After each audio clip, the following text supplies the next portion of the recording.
आर्या भार्या च पुण्येन बिना न लभ्यते बंधु। बिना तीव्र पुण्य के ऐसी पत्नी नहीं मिलती जो अपने पुरुष का अर्थ, धर्म, काम और मोक्ष चारों में सहयोग करती हो। सहयोग करने वाली पत्नियां मुश्किल हैं। दुनिया भर के काम में तो सहयोग कर देंगे, मनाली घूमने जाना हो तो बैग हमारा पहले से पैक मिलेगा, तुम्हारा भी पैक मिलेगा, कुछ भी नहीं भूलेंगे हम, ना तुम्हारा ना अपना। एक आध एक्स्ट्रा हो जाए तो बात अलग है। संसार के मार्ग की पत्नियां मिल जाएंगी। आचार्य श्री जी ने कहा कि पुण्य में और धर्म में समानता नहीं है, पुण्य अलग वस्तु है। फिर आचार्य श्री जी ने जब रावण का उदाहरण दिया तो आचार्य श्री जी ने जब रावण के वैभव को बताया, क्या नहीं था उसके पास बताइए आप। उसके पास रूप एक नंबर, उसके पास शक्ति एक नंबर, उसके पास क्षमता एक नंबर, पांडित्य एक नंबर, उसके नीचे अधीनस्थ रहने वाले राजा एक से एक, उसकी आयुधशाला में चक्र रत्न की उत्पत्ति है, सब है उसके पास, किसी चीज की कमी नहीं है। वो साधुओं को भी समझता है, लेकिन अंदर एक ऐसा छोटा सा कीड़ा बैठा हुआ है। वो कीड़ा धीरे धीरे धीरे धीरे से पूरे पुण्य की शक्ति को काट रहा है। सुब्रत केवली के पास जाकर के केवली ने खुद कहा, आए हो तो कुछ नियम ले लो। रावण ने नियम ले लिया, जो स्त्री मुझे चाहेगी नहीं मैं उसको स्पर्श भी नहीं करूंगा। रावण को इस बात का गर्व था कि ऐसी कौन सी स्त्री है जो मुझे नहीं चाहेगी। तो उसने ऐसा नियम लिया। सुब्रत केवली ने उसके लिए भी आशीर्वाद दे दिया। इतिहास गवाह है, रावण ने कभी माता सीता का स्पर्श भी नहीं किया बंधुओं। उसने छल से सीता को अपने पुष्पक विमान में बैठाया, छल से विद्याधर की नगरियों पर लेकर के गया, अशोक वाटिका में उसको उतारा, लेकिन कभी स्पर्श नहीं किया। पुतला आज भी जलाते हैं, आज भी उसका पुतला जलता है।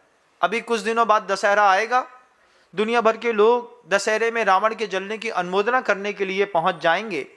ये सब तीव्र हिंसा का अनुबंध करने वाले पाप कर्म को बांधते हैं। जब उदय में आएगा, घर में बड़ा बनाते बनाते बड़ा फूटेगा। बड़ा फूटना देखा है कभी? उड़द की दाल का बड़ा बनाते हैं, बड़ा बनाते बनाते तेज कढ़ाई में अचानक चट चुट्ट की आवाज आती है, बड़ा फूटता है, और जो पाप की अनुमोदना करने के लिए गया था उसका पूरा मुंह बिगड़ जाता है। क्यों? जैसी वहां पे चक्री फंसा करके वहां पे कर्म बांधे थे, बड़े खुश हो रहे थे। अब वो नियति कैसी लेकर के आती है, बड़ा विचित्र है। अभी 5-7 दिन पहले एक घटना घटी। एक महिला 8 दिन 10 दिन का उपवास हो गया था। उपवास होने के बाद वॉशरूम पे गई। वॉशरूम पे जाने पर चक्कर आ गया। चक्कर आने पर जब गिर रही थी तो गिरते वक्त गीजर का नॉब ऑन हो गया और शॉवर से गर्म पानी पूरा उसके शरीर पर गिरने लगा। उबलता पानी शरीर पर गिरता रहा, गिरता रहा, गिरता रहा, बेहोश पड़ी रही। 70% तक महिला जल गई। जब मुझे पता चला, मैंने कहा देखो कैसा कर्म उदय में आता है। कहां कर्म उदय में आया, किसी ने सोचा नहीं था। गर्म पानी का नॉब ऑटोमेटिकली वॉशरूम पे ऑन हो जाएगा, चक्कर आ जाएगा, वहीं पर आदमी पड़ा रहेगा। अब चक्कर आ गया, अनकॉन्शियस है, अनकॉन्शियस में पानी गिर रहा है, शरीर पे फोले पड़ गए, पूरा शरीर झुलस गया। अब उसको उदयपुर ले गए इलाज के लिए। क्या सोच करके जी रहे थे, क्या नियति ने रंग पैदा कर दिया। ये सब जितनी भी हिंसा की अनुमोदना करते हैं, जो लोग रावण के जलने की अनुमोदना करते हैं, जिन लोगों ने कभी भविष्य में की है, कभी अतीत में की है, उन सब के लिए जैन शासन कहता है एक बार प्रत्याख्यान कर लीजिए। अपने भगवान के सामने, इष्ट देव के सामने खड़े होकर के अपने मुख से बोलिए, आज के बाद मैं किसी भी प्रकार के हिंसा के करने की, कराने की, करते हुए कि मैं कभी भी किसी की अनुमोदना नहीं करूंगा। मैं आज से इस बात के लिए संकल्पबद्ध होता हूं कि दशहरा में कभी भी रावण के जलने की ना अनुमोदना करूंगा, ना मैं वहां पर जाकर के देखूंगा। ये संकल्प करना भगवान के सामने 9 बार नमोकार मंत्र पढ़ लिया और उसी दिन से आप उस पाप से मुक्त हो गए जो आपके पल्ले पे बंधा था। अगर आपने उसको नहीं किया निरंतर कर्म का आश्रव हो रहा है। मैं सोचता हूं, मैं देखता हूं कई महिलाओं को, अच्छा साफ सुथरा चेहरा है, यहां पर पूरे में जले जले के निशान है, हाथ में जले के निशान है। क्या हुआ महाराज? महाराज बड़ा फट गया। बड़ा फटा, थोड़ा नहीं, एकदम से फटा, बहुत तेज फटा। उठ करके किनारे खिसकने का मौका नहीं मिला। उठ करके अब बताओ, वॉशरूम पे गर्म पानी पड़ रहा है, किसने सोचा होगा इस तरीके से पीड़ा सामने उदय कर्म उदय में आएगा? लेकिन कर्म उदय में आता है। जब वो गुरुवर इस बात को समझा रहे हैं तो सुनने वाला बहुत गंभीर होकर के सुन रहा है, और मन के अंदर मात्र एक भावना है कि मुझे आर्या भार्या च पुण्येन बिना न लभ्यते, तो मुझे अपने पति के लिए पुण्यवती पत्नी बनना है। मैं उसके धर्म को और व्यवस्थित करूंगी, मैं उसके अर्थ को व्यवस्थित करूंगी, मैं उसके काम को व्यवस्थित करूंगी, मैं उसके मोक्ष पुरुषार्थ को व्यवस्थित करूंगी।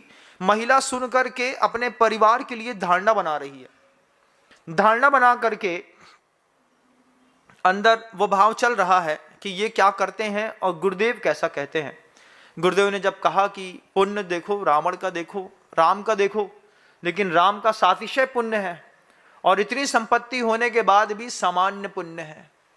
केवली मिल जाए, उसके सामने जाकर के जो व्यक्ति लौट आए, कितना हल्के पुण्य का धनी है।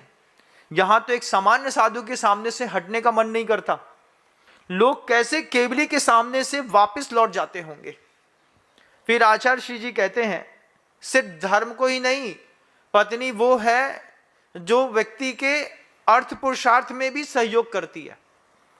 अर्थ का संयोजन करना ये स्त्रियों का सबसे बड़ा दायित्व है। वो घर के अंदर रहती है, छोटी छोटी राशियां वो समय पर संचित करती रहती है। जब सब कुछ अच्छा रहता है, धीरे से पति से कहती है 5,000 दे दो, काम है। काम हो या नहीं दो, मांग लेती है, 5,000 दे दो, 2,000 दे दो, 500 है, 800 है, 200 है, 100 है, कुछ भी है, बिल्कुल नियमित खर्चा करने के बाद जितना है उसको संचित करके रखती चली जाती है। सुरक्षित निधियां निकलती हैं महिलाओं की जब बेटियों की शादी होती है। बेटी की शादी होती है तो उसकी मां के पास 20-25 तोला सोना 25 साल की लड़की के लिए अपने आप निकल आता है।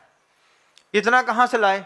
बोले हम तो जानते थे तुम्हें धंधा से फुर्सत ना मिलेगी, इसलिए हमने थोड़ा थोड़ा करके इतना मैनेज कर लिया है कि 30-40 तोला सोना तो हम अपनी लड़की को आराम से दे सकते हैं।